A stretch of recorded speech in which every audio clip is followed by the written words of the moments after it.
Bonjour à tous et bienvenue pour cette deuxième vidéo. Donc comme la première, ce sera un top 10. J'espère que cela vous plaira. Donc bon visionnage. Le condamné était forcé à s'asseoir dans le bain. Il était attaché et déposé au fond du baquet rempli d'eau où seule la tête du condamné dépassait. On recouvrait ainsi son visage de lait et de miel, ce qui avait pour but d'attirer les mouches et autres insectes pour qu'ils se nourrissent de sa peau. Immobilisé ainsi pendant plusieurs jours durant, le supplicié était nourri et maintenu en vie, immergé dans ses excréments et l'eau. Après quelques jours, la victime mourait dévorée par les vers et autres asticots pendant qu'il pourrissait. Suspendue la tête en bas, la victime subissait ensuite un long et douloureux supplice, alors que ses bourreaux commençaient à le scier en deux. Il est dit que les bourreaux ne s'arrêtaient que jusqu'à ce que le condamné soit coupé en deux. Toutefois, le torturé n'était coupé que jusque l'abdomen et laissé ainsi à l'agonie, pour les morts les plus douloureuses. Une cage ou un seau contenant un rat était positionné face ouverte sur le ventre de la victime. Le bourreau chauffait alors la cage. Le rat, par instinct, veut s'éloigner de la source de chaleur. Il se frayait un chemin au travers du corps du condamné pour échapper à la brûlure. La mort était donc inéluctable et douloureuse.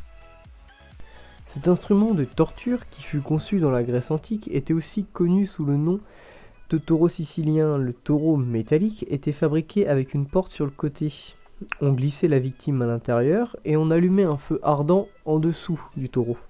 La chaleur faisait rougir le métal, le supplicié était rôti à l'intérieur. L'appareil avait été conçu pour amplifier les hurlements du condamné, ce qui procurait une certaine peur dans l'assistance. Également connu sous le nom de la chaise de Judas, cet instrument était terrifiant et intimidant. Appareil utilisé dès le Moyen-Âge jusqu'au XVIIIe siècle, elle était souvent utilisée pour obtenir des aveux de personnes que l'on forçait à observer d'autres condamnés qui étaient attachés sur la chaise. Pour pimenter le tout, le fond de la chaise était parfois chauffé à blanc. Il existe une version chinoise de la chaise, mais au lieu d'avoir des pics, il y a des lames. Assez proche de l'empalement, cette méthode de torture voit le condamné forcé à s'asseoir sur la pyramide et tiré vers le bas par des cordages. Une mort longue et douloureuse était donc prévue. Souvent nu, le condamné ne mourait pas toujours sur le coup. Comme la pyramide n'était jamais lavée, la victime finissait de toute manière par mourir des infections qui en suivaient.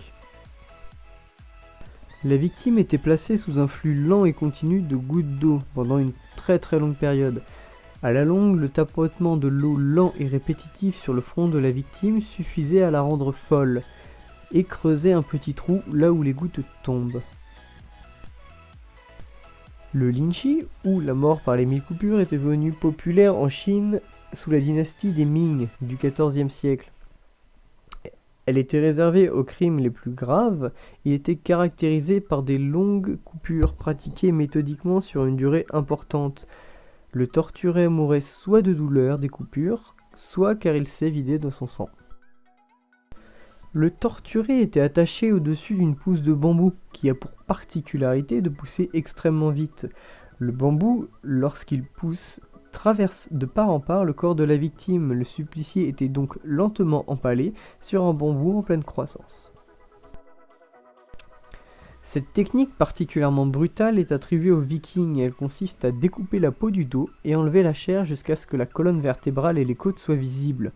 Ensuite, ces dernières étaient pliées à la main vers l'extérieur du corps, pour faire penser à des ailes.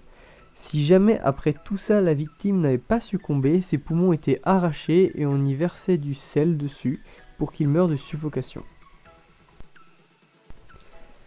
Je vous remercie d'avoir regardé ce deuxième top 10. Donc comme je vous l'ai dit en début de vidéo, la prochaine sera donc un gameplay. Donc je n'ai pas encore choisi le jeu, mais ça ne devrait pas tarder. Sur ce, je vous souhaite une bonne journée et à la prochaine!